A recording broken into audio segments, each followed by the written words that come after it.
আপনি কি জানেন, ফরজ গোসল ঠিকভাবে না করলে আপনার নামাজ কবুল নাও হতে পারে? ফরজ গোসল করা বাধ্যতামূলক হয় জানাবাত, স্বপ্নদোষ, সহবাস, হায়েজ ও নেফাস শেষ হলে। ফরজ গোসলের রয়েছে মাত্র ৩টি ফরজ। প্রথমত, ভালোভাবে কুলি করা, যেন মুখের ভেতরে পানি পৌঁছয়। দ্বিতীয়ত, নাকে পানি দেওয়া, নাকের নরম অংশ পর্যন্ত। তৃতীয়ত, সারা শরীরে পানি পৌঁছনো, চুলের গোড়া থেকে পায়ের পাতা পর্যন্ত।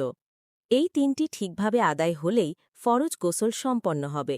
তবে সুন্নত অনুযায়ী পূর্ণাঙ্গ পদ্ধতি জানতে আমরা পাই হাদিসের গ্রন্থ, যেমন সহি বুখারি এবং সহি মুসলিমে বর্ণিত বর্ণনা। সুন্নত পদ্ধতি হল নিয়ত করা, বিসমিল্লা বলা, হাত ধোয়া, লজ্জাস্থান পরিষ্কার করা, অজু করা, তারপর মাথায় ৩বার পানি ঢালা এবং পুরো শরীর ভালোভাবে ধোয়া।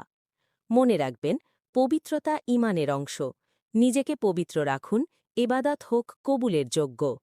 আল্লাহ আমাদের সবাইকে সঠিকভাবে আমল করার তৌফিক দান করুন। আমিন।